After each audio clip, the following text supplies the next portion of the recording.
Metro రైలుకి సంబంధించినటువంటి మరొక చేదు వార్త అని చెప్పుకోవచ్చు. ముఖ్యంగా ప్రయాణికులకి ఈసారి. ఎందుకు అంటే మెట్రోలో ప్రయాణిస్తున్నటువంటి వారికి అందరికీ కూడా తెలుసు కిక్కిరిసిపోతా ఉన్నాయి రైళ్లు. ముఖ్యంగా ఏదైతే నాగోల్ నుంచి రాయదుర్గంకి సంబంధించినటువంటి లైన్ ఏదైతే ఉందో అది ఉదయం పూట, సాయంత్రం పూట తీవ్రమైనటువంటి రద్దీ ఉంటుంది. ఒక్కోసారి అమీర్పేట్ మెట్రో స్టేషన్‌లో ప్రయాణికుడు కాలు పెట్టడానికి కూడా వీలైనటువంటి రద్దీ ఉంటుంది.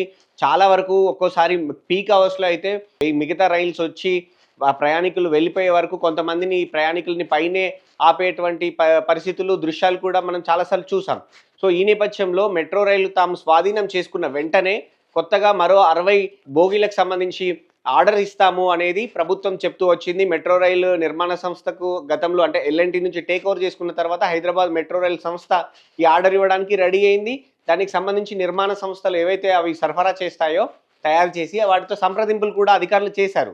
కానీ ఎల్&టీ నుంచి టేక్ ఓవర్ సంబంధించి మధ్యలోనే ఇది ఆగిపోయింది. ఎందుకు అంటే నిర్మాణ సంస్థకు సంబంధించి ఇండియన్ రైల్వే ఫైనాన్స్ కార్పొరేషన్ నుంచి నిధులొస్తాయి. అక్కడి నుంచి రుణం వస్తుంది. ఆ రుణాన్ని ఎల్&టీకి ఇవ్వడం ద్వారా ఎల్&టీ ఆ సంస్థ నుంచి బయటకెళ్ళిపోతుంది కార్యకలాపాల నుంచి. సో, ప్రభుత్వమే ఓన్ చేసుకున్న వెంటనే 15-30 రోజుల్లోపు ఆ కొత్త రైళ్లు కావచ్చు, కొత్త బోగీలు వస్తాయని అందరూ భావించారు. ఎవరైతే తయారు చేసి సరఫరా చేసేటువంటి కంపెనీలు ఉన్నాయో అవి కూడా ఓకే అన్నాయి కూడా.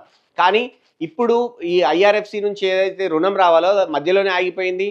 సో, కేంద్రంతో జరిపినటువంటి రాష్ట్ర ప్రభుత్వం తరపున సీఎం జరిపినటువంటి చర్చలో భాగంగా ఎస్బీఐ క్యాబ్స్‌ని మళ్ళీ ఒకటి కన్సల్టెంట్‌గా ఎన్నుకున్నారు. సో, ఇప్పుడు ఆ కన్సల్టెంట్ మళ్ళీ మొదటికి అంటే ఏదైతే ఎల్&టీ హైదరాబాద్ మెట్రో కలిసి ఏదైతే నిర్మాణం చేసిందో ఫేజ్ 1ని అదంతా కూడా మళ్ళీ అంటే ఎంత వాల్యుయేషన్ చేయాల్సి ఉంది.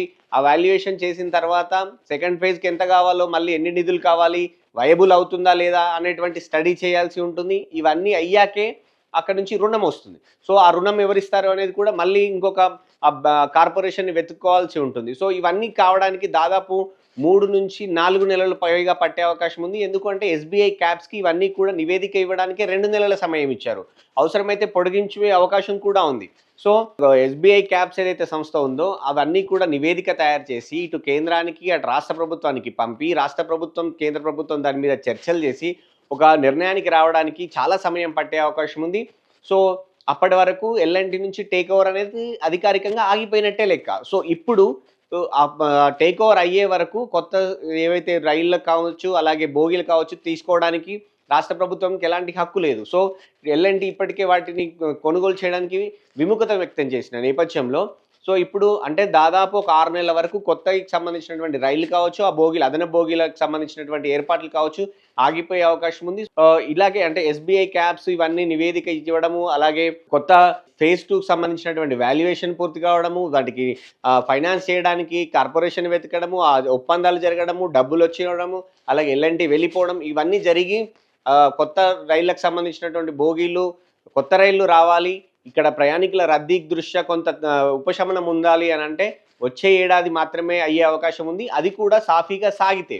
సో, అప్పటి వరకు అయితే ఈ మెట్రోలో ప్రయాణించేటువంటి ప్రయాణికులకైతే ఇది ఒక రకంగా చేదు వార్తగానైతే చెప్పుకోవచ్చు.